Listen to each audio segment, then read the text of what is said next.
The gods would have taken the day's thin light and swallowed it whole. Snow-pale leaves sighed above the black mirror of the pool, and the face carved in the weirwood watched Eddard Stark with the patient sorrow of a god who knew men and forgave them anyway. The air smelled of iron and cold water and the faint green rot of fallen leaves.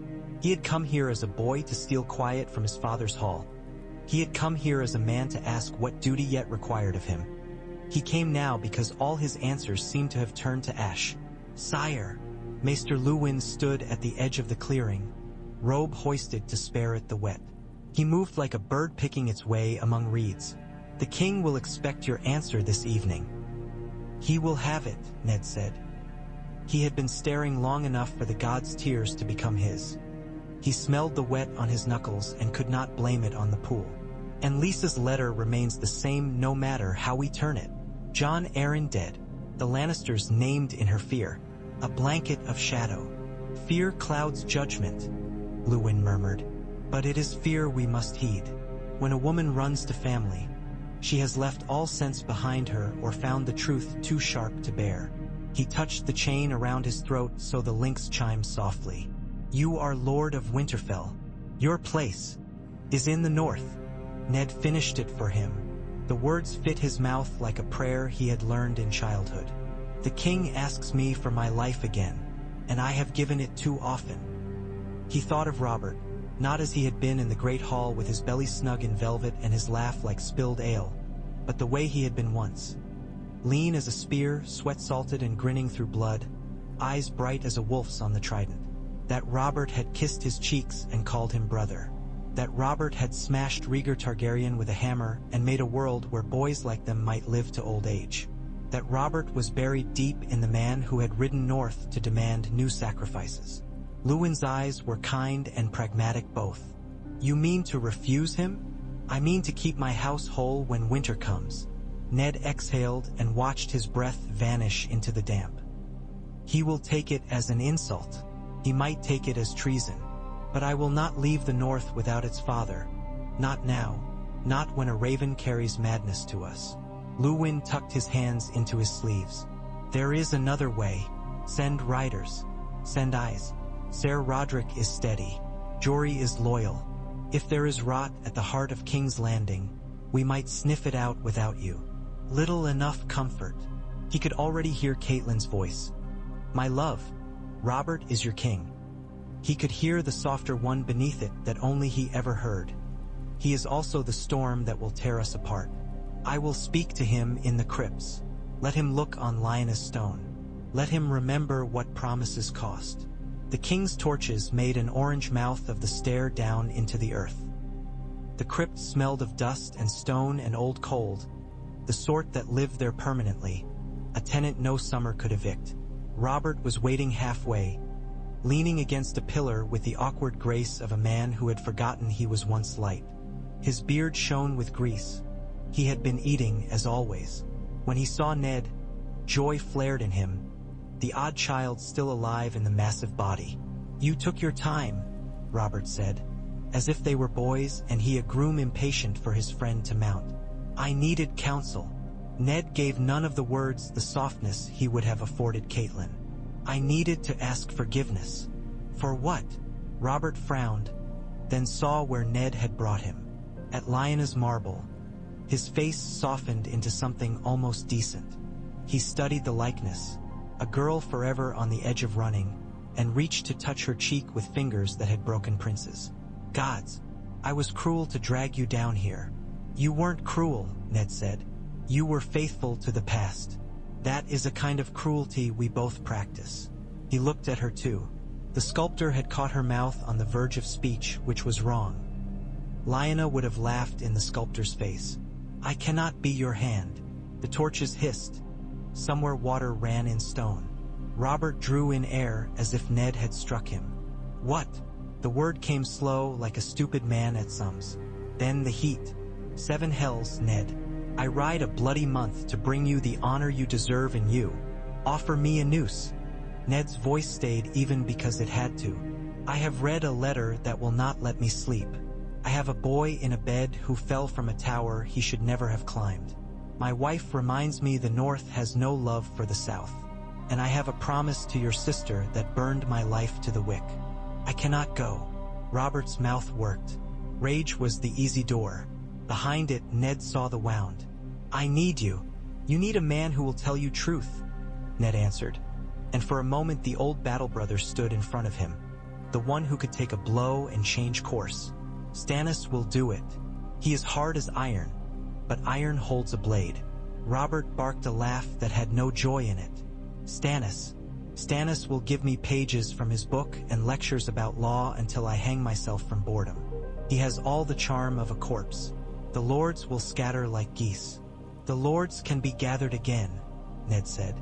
"Dead men cannot.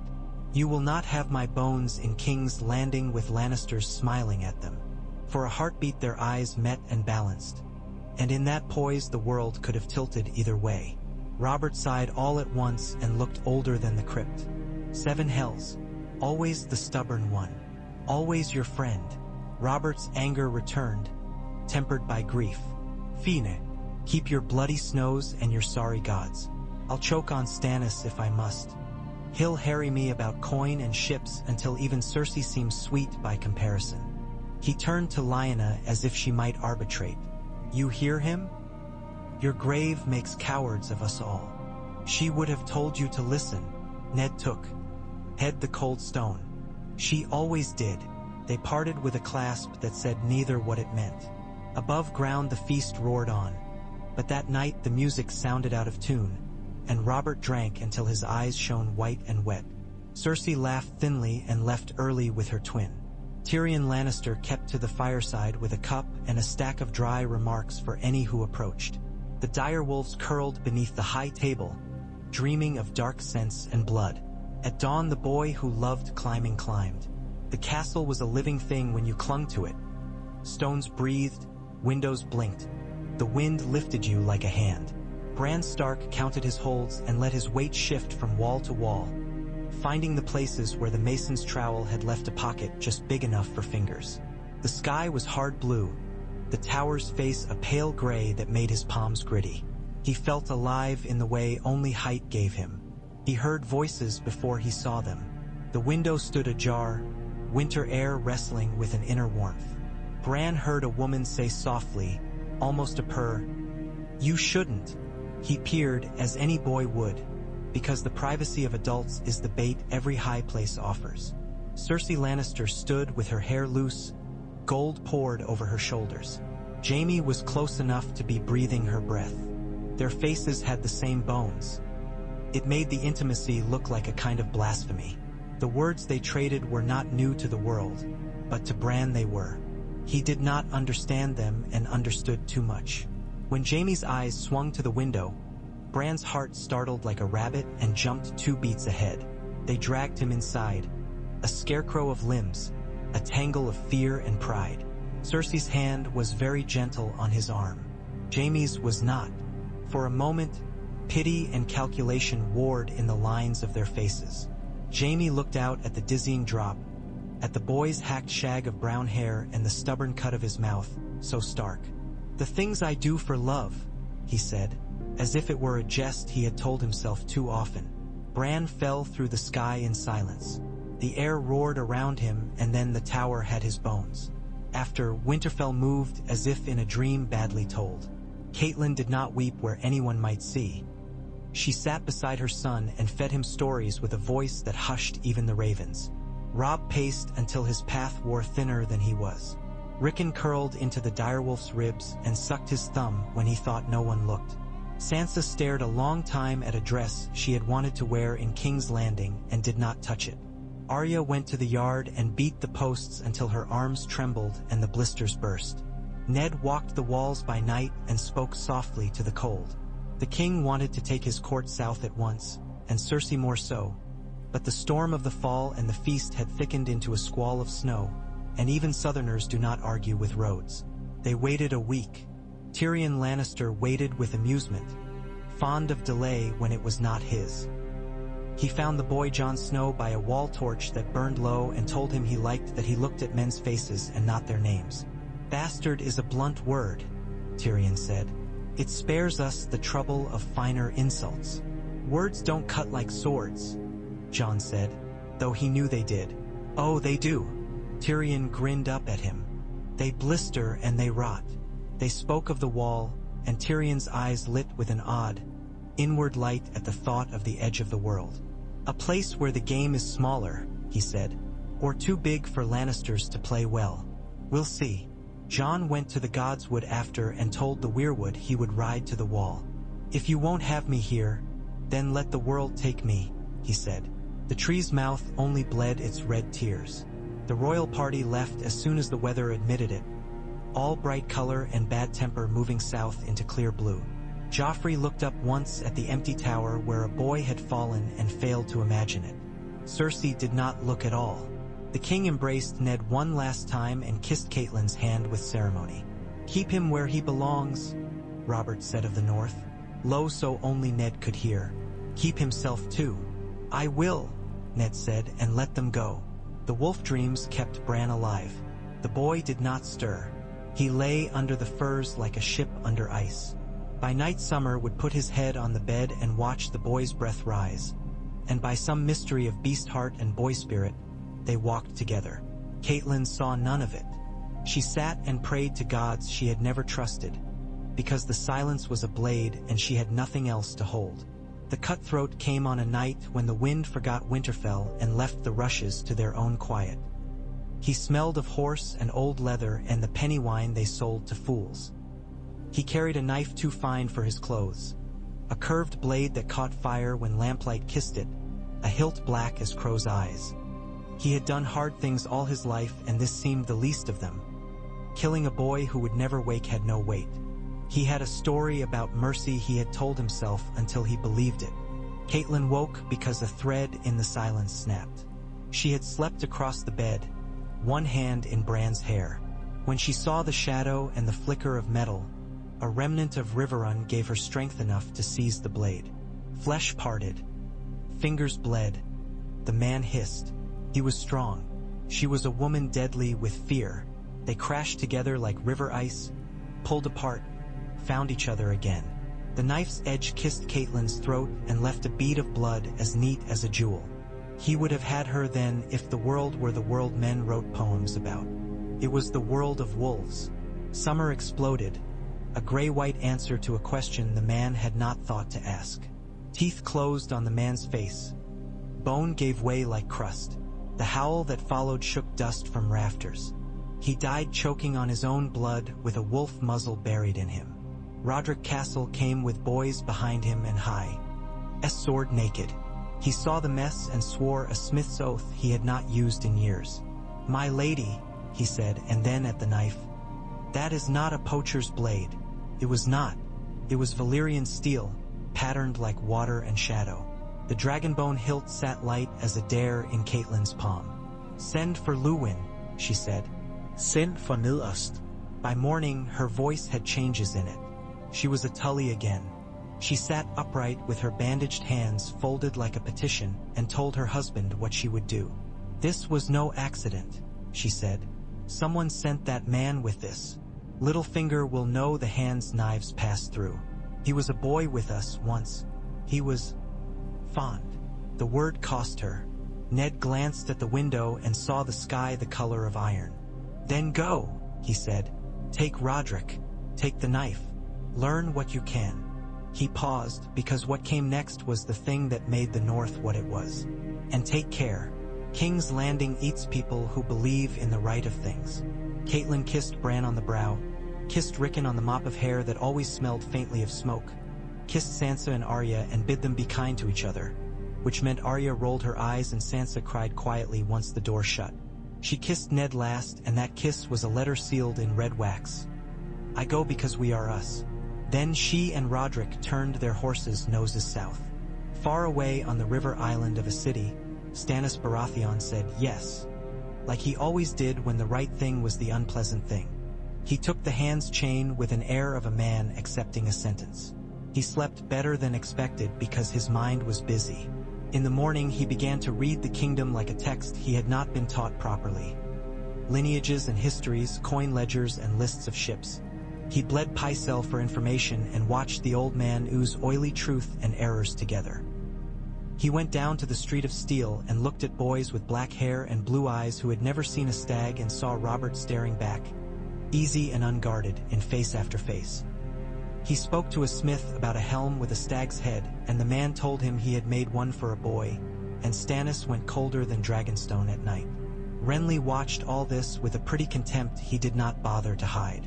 "You've set a jailer to run a feast," he said to Littlefinger, who smiled and made a coin of the remark without spending it. Varys watched too and told himself that the realm was a fire that could not be put out by one man's careful hands. But perhaps it could be contained if he laid the stones correctly. He reported to 100 ears in 1,000 voices and waited for the right one. Cersei felt the chill of Stannis's eyes like a draft under a door.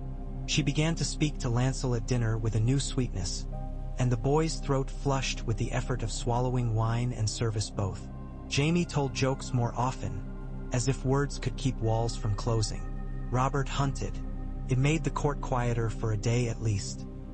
Stannis thought the king would be safer behind walls and triply safer behind rails of moderation.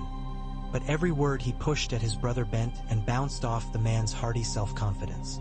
Robert drank sweet red and darker, rougher stuff and sang badly and went out after boar with his small retinue in woods that knew the weight of a king poorly. Catelyn and Ser Roderick reached King's Landing and found her childhood's friend. Littlefinger wore his smiles like armor so thin and flexible the blade slid off and cut the wearer without the wearer feeling it. He kissed Catelyn's hand with a flourish designed to remind her hands remembered him. "The blade," he said, turning the curve so light made it secret and revealing by turns. "I know this. I lost it in a bet to Tyrion Lannister." Roderick snorted.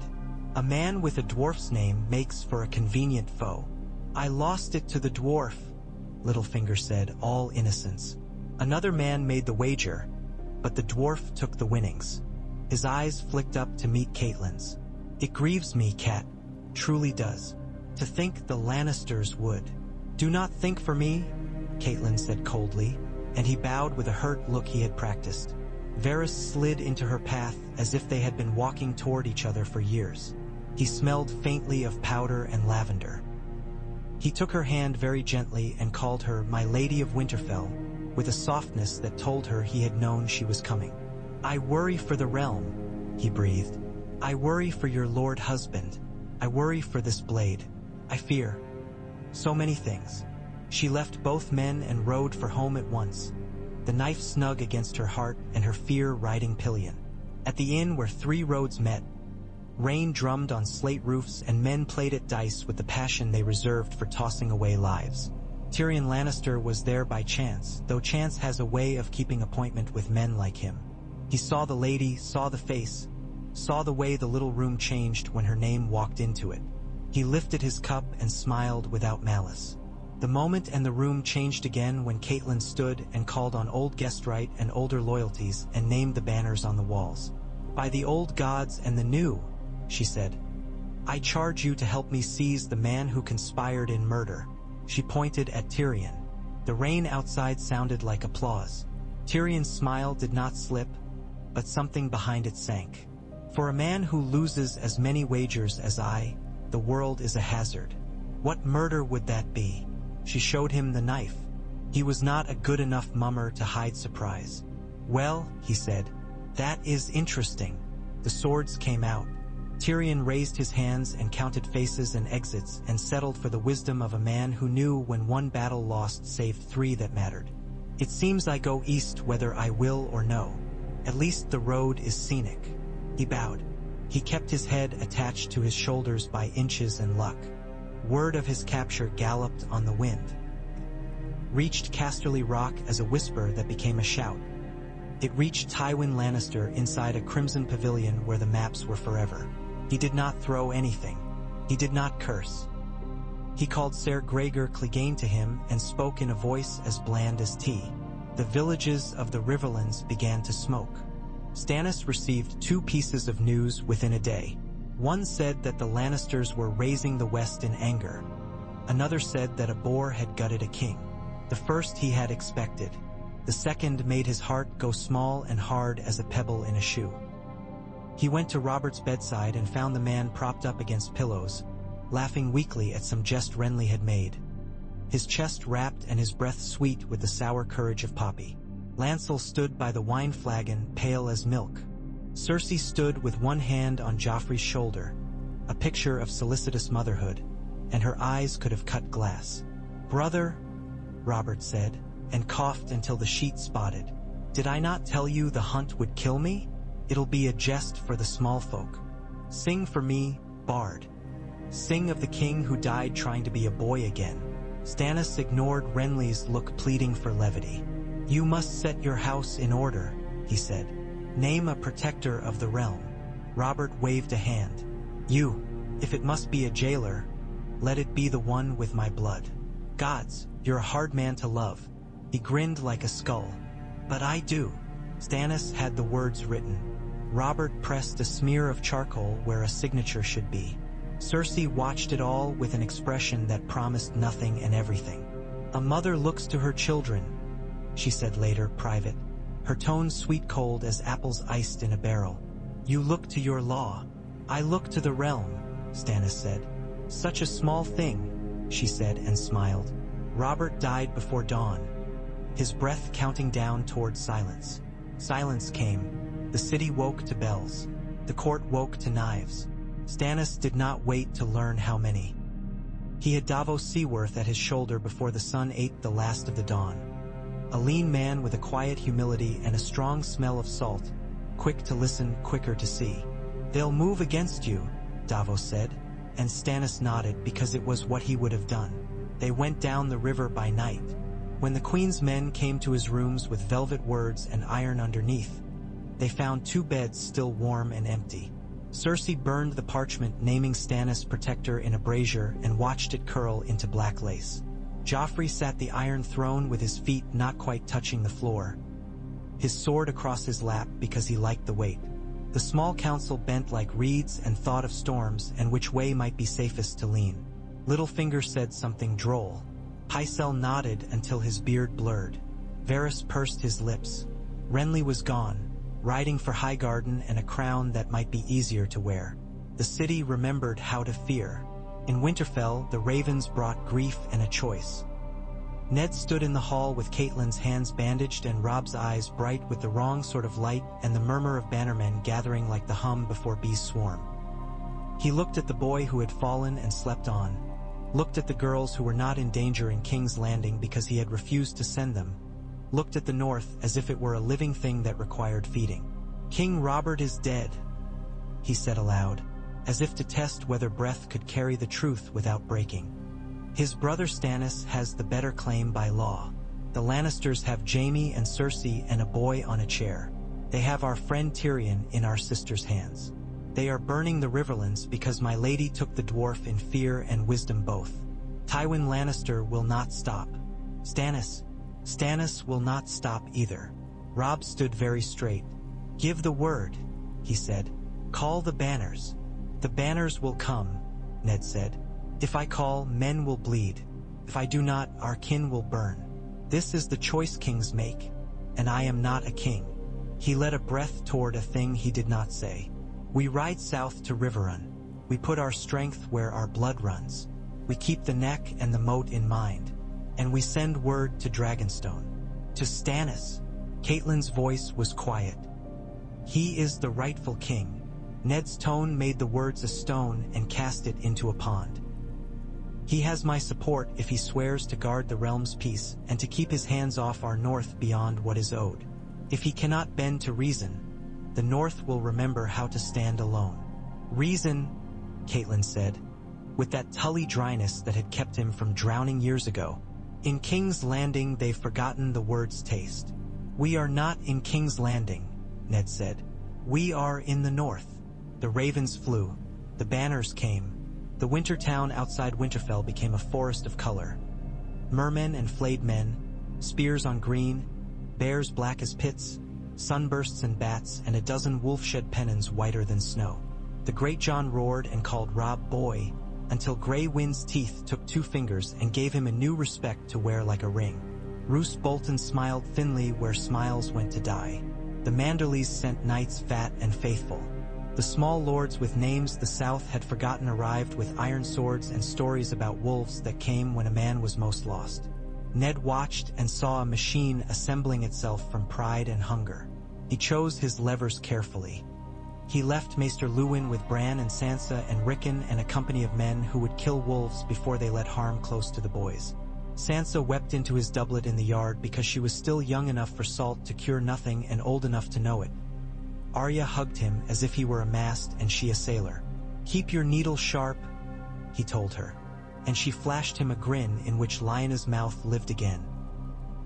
He hugged Jon Snow in the yard the night before the banners marched and almost spoke a truth that would have set all other truth on fire. He did not speak it.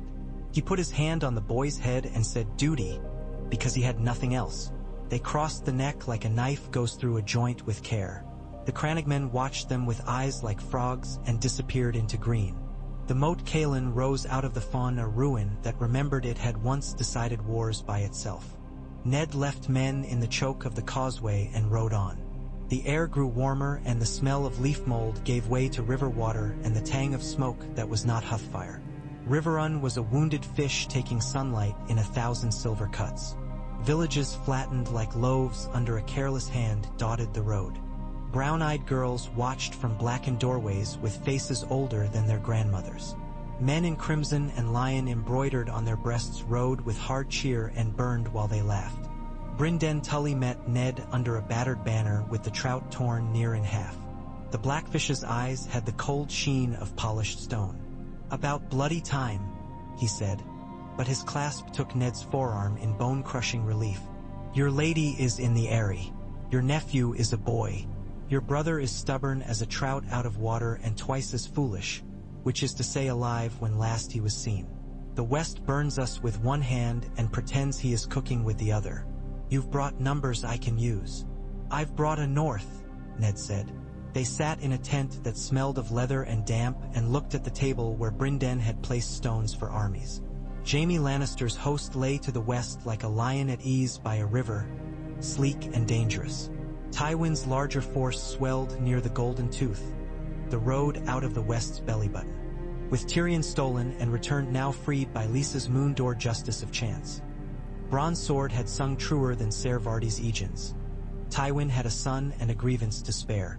He flung men like sparks along the Red Fork. He expected foes to chase sparks while the fire took the whole house. "Cross here, he slaps you," Brynden said, tapping one forward. "Dance here, he eats you." His finger drew lines like a fisherman sketching where the whitewater lay. "We need to lift Riverrun. We need to not die doing it. Help me make that happen and we'll talk of finer things like justice." Ned's mind was a neat room where everything went to a place and the places made a machine.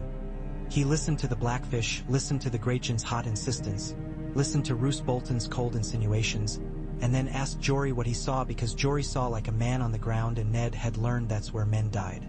They made a plan that tasted risky and right. They moved by night. Robb led a feint west with the Great John making noise like a man trying to shame thunder. Jaime liked glory like cats liked scratching posts. He came out to meet it with swiftness and disdain, and the idea of ambush slid off him because he was usually the one doing it. Ned waited with a smaller, meaner force tucked into the woods north of the main road, Brynden at his side, Jory with 10 chosen men like a hook's barb. When the Lannister vanguard found Robb and the Great John, the pines bled sparks, horns, shouts, the song the men make when they give themselves to killing and hope it ends quickly. Jaime's banner moved like a bright knife. Ned did not give the order until he felt the road hum under his horse's hooves. He had learned in war that the time between now and not yet is as thin as a hair. He cut it clean. They went in from the trees with the cold silence of snow falling on a roof, and the noise swallowed them. Jaime saw them too late, curse or prayer on his lips. Ned saw his mouth form a word that could have been a brother's name or a lover's name or simply no. The Kingslayer's sword was quicksilver. 3 men died before their horses knew it. Jory took one of his guards in the mouth and the man went down with a sigh. Brynden's lance slammed a knight out of the saddle like a door closing. And then it was Ned and Jaime under the canopy of green where sunlight fell in coins and wind made a quiet none of it deserved. Ned's wrist remembered an old pace. Jaime's remembered a newer arrogance. "If I kill you, I make a war simple," Jaime said, smiling as if they were at a feast. "But simple bores me." "If I take you, I make a war shorter," Ned said. And in the opening where pride always opened in Jaime, he threw his weight. Jaime caught the feint, parried, laughed, and gray wind came like a bit of winter. The direwolf's charge broke a line of Lannister men. A horse went down, screaming. Jaime turned to avoid fur and teeth, and the flicker of that distraction opened him for a moment so thin no man living but a Stark would have found it. Ned did. His blade slid, hissed. Blood came, bright as a banner ribbon. Jaime's sword fell with a sound like church brass. The sound that followed was the surprising smallness of a surrender. The ring of steel hitting ground, the sting of curses, the breathing of men who had spent themselves. Jaime looked up from his knees with an expression that was not shame or fear but vexed amusement. "You're better with a blade than your reputation says," he observed. "I tell fewer songs than you," Ned said, and signaled for the chains. They had Jaime Lannister in irons before dusk. The Great John laughed until he coughed. Roose Bolton smiled without mirth and suggested that a rope was cheaper than a guard. Brynden had a look on his face that said this was the coin the river gave to men who knew where to fish. Robb stood very straight and tried to look hard and older and failed only a little. Ned felt a knot behind his breastbone loosen that had been tight since the crypt. It tightened again when he thought of Cersei's face when she learned and what she might do to any Stark she could touch. She had none to touch. Sansa had never gone south. Arya had never laughed at a butcher's boy and run wild on a riverbank that belonged to men who carried princes in their mouths like prayers. King's Landing had lost the taste of Wolf Girl.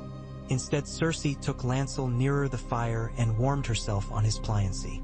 She crowned a boy who had his father's black hair only because a swordsman had cut it so. She set her father to move with a sword and sent the dwarf to be her eyes and ears in a city that loved itself less than it loved its scandals. Tyrion Lannister came to King's Landing not as a prisoner but as a leash hung from his father's wrist. "Make the boy kinged and the city quiet," Tywin said, blood beneath each word like ink. "Or I will find a nephew to love more." Tyrion had smiled, because there are some fathers you can only thwart with competence. He met Varys and Littlefinger in rooms that had forgotten laughter and found his tongue and his measure and the wildfire hidden under a sept's nose. He sent a sellsword packing and hired a dwarf's worth of men who would sell their honor and keep their contracts. He told the boy king no often enough to itch. The boy learned to hate him early and well. From Dragonstone, Stannis' letters flew like black birds with bright bloody messages. Joffrey born of incest, Cersei a harlot, Jaime a father of bastards and a slayer of honor. Lords read and set the letters in fire or in chests or in their memory. Renly laughed and set a crown on his own pretty head with a Tyrell's hand helping. The realm split like thin ice, merrily in places, grimly in others. Ned wrote back to Dragonstone and told Stannis he would uphold the law. Stannis wrote that the North was not a special law unto itself and winter did not change oaths. Ned read the letter and felt old. He wrote again, slower.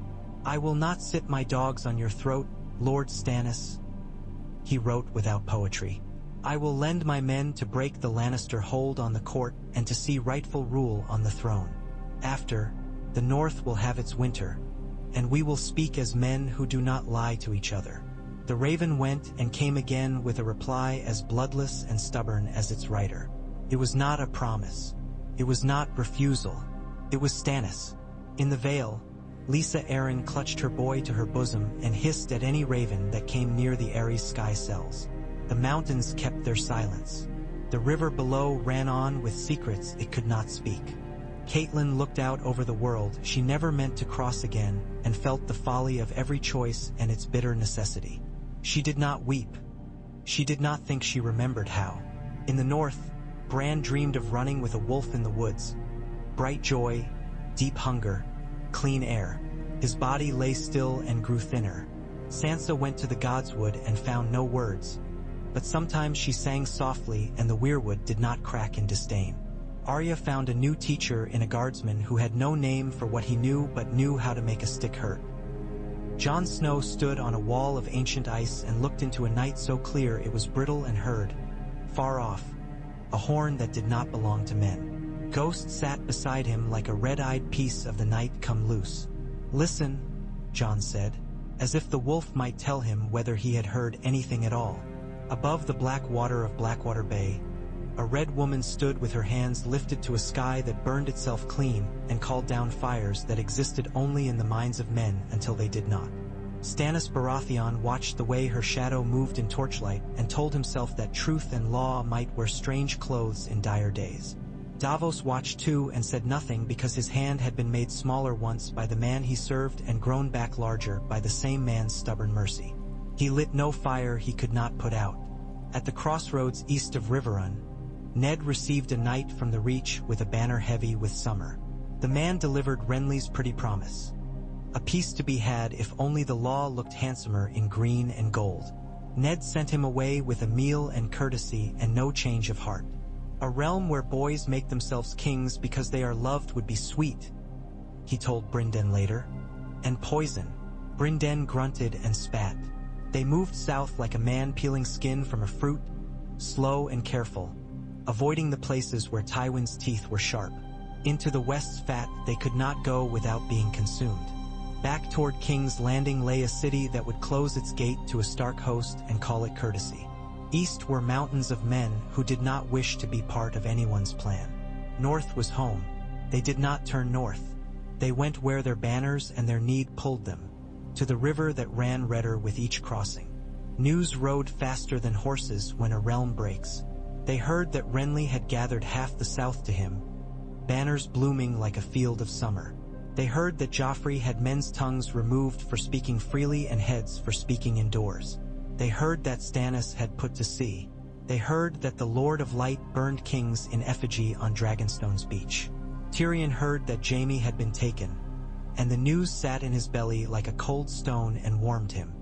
He moved with more impatience after, because love and fear are both great motivators and he did not always care to examine which foot he was using. He took another drink. He bettered another plan. He wrote a letter to his father and another to his sister in which he said almost nothing and everything at once. Cersei heard that Jaime had been taken and that no Stark girl sat in her reach, and the smash of a cup against the wall was very satisfying for half a heartbeat. After she stood very still and thought of a boy on a throne who looked at her with a love that had curdled into something sharp. She thought about Stannis's ships. She thought about Wildfire. She thought about what it was like to lose something she had called hers since she was a girl and had not learned yet that nothing in the world stayed ours. Then she went to a priest and made a show of piety so well done it almost convinced her. Ned sat in a tent where wax dripped down like fat and wrote to Catelyn. He told her what he could about battle and politics and left unsaid the ice in his bones when he woke in the dark and saw Lyanna's face as it had been when the rose petals fell from her hand. He told her he loved her because men forget to say it when the work is heavy. He told her he had looked at Robb in battle and seen a wolf where a boy had been and felt pride like an ache. He sealed the letter and called Jory to him and walked outside into air that smelled of iron. The night held a thin scurf of frost. It made the grass crisp underfoot. The camp murmured to itself. A horse stamping, a man coughing, a boy whispering to his girl, the thousand private noises of an army at rest. He felt the isolation of command and then the nearness of old companions. Brynden came to stand beside him, his breath white. "You should sleep," he said. "I should have done 100 things differently," Ned said. "Then you're a man. Welcome." Brynden tipped his chin at the south. "Renly will push up with pretty promises and a host of flowers. Stannis will strike like iron. The Lannisters will burn their own city to keep themselves warm a little longer. Where do we put our wolves? Where they can feed and survive both," Ned said. "We go to the Trident and see what men remain who remember what the river buys when it runs red. We give Stannis his chance at right. We keep the North as the North until the realm deserves to have us inside it again." Brynden grunted, content with a plan that refused to pretend there was a clean way home. "You always were a dour bastard," he said affectionately. I take some comfort in it. Jon Snow dreamt of his father that night without knowing it. He dreamt of a man standing in frost with a river's noise to his back. When he woke, Ghost had his head on Jon's chest and the world was a perfect cold. The horn sounded again, once, twice, 3 times, and the night changed color. Men rolled out of furs and reached for steel. The wall shivered in a wind that was not wind. Far beyond, in woods no king had ever hunted, something old remembered its own name. The tale of the South ran on, swift and bloody. Stannis came up Blackwater Bay with a line of ships that looked like writing on dark water. Tyrion set wildfire to teach the sea to burn and wrote his name on the city's breath that night in green. Renly died before his banners could fly true. Some said to treachery, some said to sorcery, some said to a world that would not have it so easy for so pretty a king. The Tyrells bent like reeds and straightened behind a Lannister arrangement that suited them better. Marjorie traded one crown for another and did not change her smile. Joffrey preened and ordered and showed everyone the boy under the gold, and everyone pretended not to see. Cersei seethed. Tyrion bled from a wound at the Blackwater and woke to less power than he had earned. Tywin rode into the city and took the credit. The game remade itself like a map drawn in steam. None of that changed that a Stark host sat in the Riverlands with Jaime Lannister in chains and a lord at its head who had refused to go south when called. Ned received envoys from the Reach who looked like gardens, from the Vale who looked like mountains and spoke like sick birds, from the Stormlands who had lost a king and found a colder one. He received a letter from Dragonstone that thanked him for duty and promised him nothing. He received no word from King's Landing that made anything simpler. He sent bread where he could, swords where they'd matter, and men home where grief outweighed glory. He listened to the old songs and then told the singers to learn new ones. The northern lords, drunk on small victories and anger, pressed him hard. A king in the north, the great Jon cried by fireside and riverside both. We were our own once and better for it. Others echoed him until the words became a beat men marched to even when they were sitting. Robb's face changed when he heard it. The name fit him the way a sword fit his hand and scared him like that too. We will not take a crown from a corpse or from a whim, Ned said. We do not make ourselves kings to cure a hurt. When we are free to be by right and by need, then we will speak of it. Until then, we find a just king for the realm or break our teeth trying. That just king is a man who counts ships, the great Jon scoffed. The just king is a man who does not lie about his children's fathers. Brynden put in dryly, and the great Jon laughed, disarmed. Roose Bolton's eyes weighed both sides and came away with sums he kept to himself. On a morning that began clear and then set to cloud, a rider came with a white flag and a message. Cersei Lannister wanted her brother. She offered gold enough to drown a town. She offered hostages whose names would have otherwise mattered. She offered nothing Ned wanted, because she had none of his blood to give back. He sent the rider away with the courtesy he was due and told the guards to watch the lines doubly. Jaime asked for a walk. Ned gave it to him because he believed in truth inside walls if truth would show itself there. They walked along the river until the rush of the water drowned eavesdroppers. Jaime's chains dragged an impatient rhythm. Your honor tastes like cold iron, Jaime said. My honor keeps men from devouring each other while they pretend they don't, Ned said. I am not fond of the taste either. Jaime looked at him sidelong. Is there a world where you let me go and I repay you with anything but ruin? No, Ned said. I am not a fool. Then we are both trapped by our stories. Jaime smiled. What a joy. You chose your. Did I? The question was almost soft. You must tell me one day what a man chooses when all the choices belong to someone else. Ned thought of the boy he had not told the truth. He thought of Lion. He thought of a king he had loved who had laughed at the wrong moment. The river lifted and fell without caring for any of it. Perhaps one day, he said. Summer came padded into camp at dusk and lay his head on Bran's empty bed as if memory could be made flesh by force of will. Somewhere far to the north a wight went through the woods with the care of a deer and the silence of the grave.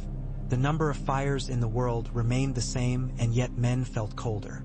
Caitlin went to the sept the night the raven came from Dragonstone again. She lit a candle and watched the flame try to live in the draft. Ned stood in the door and waited, because sometimes the use of a husband is simply to be present. When she turned, tears were steady on her cheeks, water that had learned the trick of flowing after a drought. "He will not promise," she said, "because he cannot or because he will not." "He is Stannis," Ned said gently. "So we continue." She straightened. The flame steadied too. "We are not made for quitting." "No," he said. "We are not." They rowed to the Trident and stood on a bank where history had been deep before. The river had changed only in the way rivers do, a little to the left and faster over stones that had not been there. The faces had changed. No prince with rubies in his breastplate.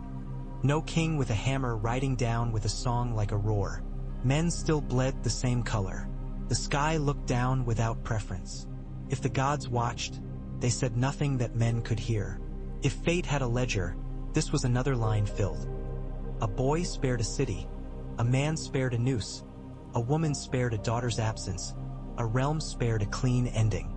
Instead of the story the South had written for him, Eddard Stark had made a worse, better one, stubborn as ice and as clear. It would not end soon.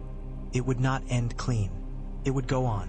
Because that is what winters do and men do when there is work and family, and a duty that bites like a wolf and keeps you moving through the snow even when the light's gone and there is nothing to see but your own breath. Ned watched the water run and thought that if he lived long enough he might learn to like this world he had chosen instead. He looked at his son and saw a king he would not make. He looked at his wife and saw a woman who had married the North and would die married to it. He looked south and saw a city burning green and gold by turns. He looked north and saw a wall he had not built and could not neglect. He put his hand on his sword hilt, not because he meant to draw it but because doing so made the world feel a little steadier, and he waited for the next raven.